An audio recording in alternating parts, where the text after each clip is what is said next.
How you doing, folks? I'm Alan Elfman with Market News Media. We're here to talk about Blood into Wine, which is premiering here at the Sedona International Film Festival. We have Eric, Paula, and Tom. They're going to be talking about its inspiration, Arizona Stronghold. Remember that name, so I'm going to step away and let them talk about why it's going to be a great success. So stay tuned. Hi, everybody. Howdy. All right, so I guess I'm supposed to kick this off.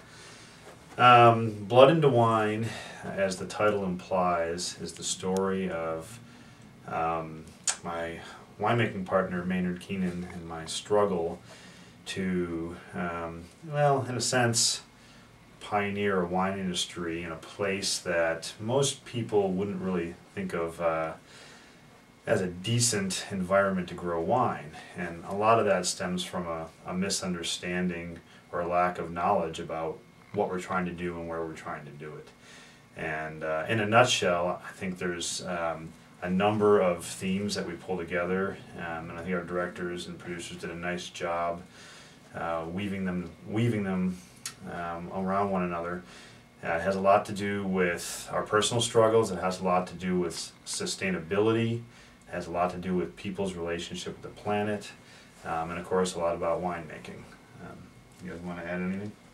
Well, the movie has been inspired by our desire to express what Arizona has to offer in terms of wine. And we make wines here in Arizona that are expressions of the dirt here, of the environment here, and of our personal tastes, which tend towards wines that are easy to drink and go well with food. And my job is to tell the country that story. And I travel around and I trailblaze wines through different states and jump some hurdles and try to explain, you know, this is a great growing region and we're doing this here because we like to do it here and we do it well, and, you know, give Arizona a chance. We make some great wines. Well, they really do.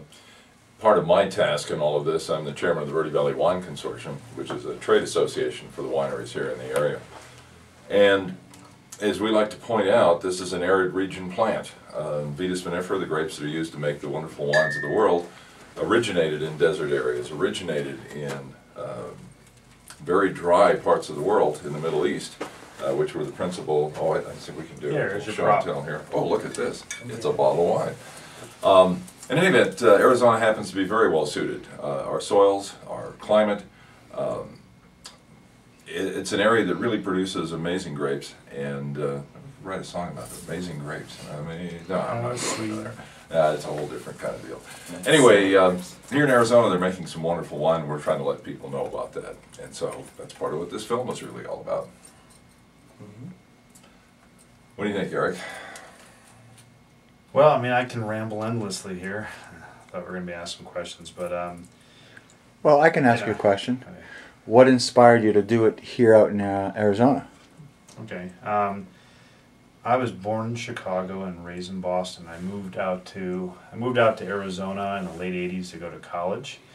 I studied ecology at Prescott College in Prescott, Arizona, and actually fell in love with river ecology.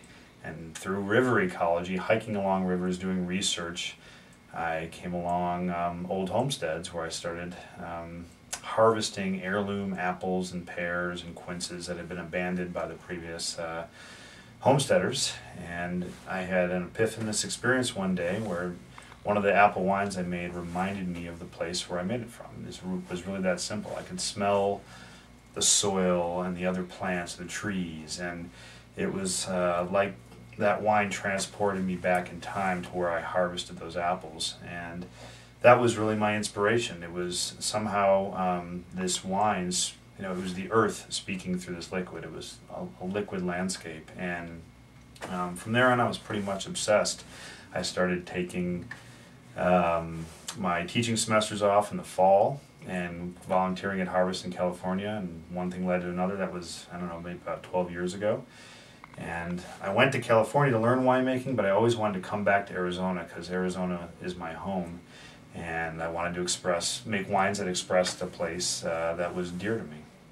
That's the Cliff Notes version, at least. Now, what I noticed about your wines is they're a blend. You know, lots of people do their typical Chardonnays or their typical cabs, but not your wines. It's not. It's basically original in itself with its own blend. Right, because we're not typical.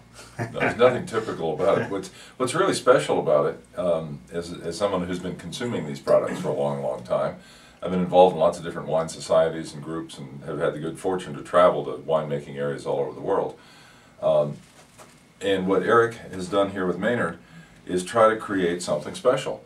They're not just trying to make the same old, same old. They're not trying to make a California wine. They're not trying to make a simple varietal and kind of get it down to its lowest common denominator and not do anything special with it.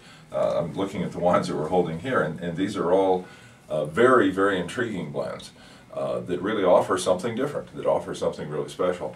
And I know it's been kind of fun with the film festival because we've been pouring some of the wines for some of the folks that are here, and it's really kind of fun to see those eyes light up a little bit. Right. Somebody go, oh, that isn't the same old thing. And so it's really a whole fresh new approach to doing things with, just, as I mentioned before, some really nice grapes to work with. But the blending skills and part of what Eric brings to the game is a lot of good experience in making good wine and in knowing how to put those pieces together. And if people wanted to get in contact you or get some more information about your wine, how would they do that? www.azstronghold.com and caduceus.org. And PageSpringCellars.com. All three of those sites have all kinds of information about our projects, and we have online stores for purchasing our wines, and they're also available throughout Arizona and now in 17 or 18 states in the country. That's right. And growing. Yep. All right. Well, thank you very much, folks. It's been a pleasure. And after this, stay tuned and watch the trailer. Yeah. Watch it.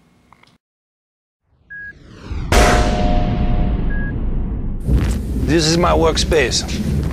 This is where I work on the grapes. You'll take your tool and you plunge it into the grape. Right? And this is the purest wine you'll ever have. What you can suck off the tool. Like we do every week, we have a guest that has a very interesting thing that they'd like to show to the world. Maynard, what do you have for us today? I make wine in Arizona. How do you find time to actually write music when you know so much about wine? Now tell me about the audacity where you would think that someone would want to see a documentary about you and the process to make this poison. It's filth, really. I've built an entire career on not giving away the whole farm. We're not chasing the market. We're making wines that we love to make. You think a Cabernet is better than a Syrah? Well, take 3 steps back. I'm a huge Maynard fan altogether. I really don't know what to say. It's Maynard. He's, what they call a rock star.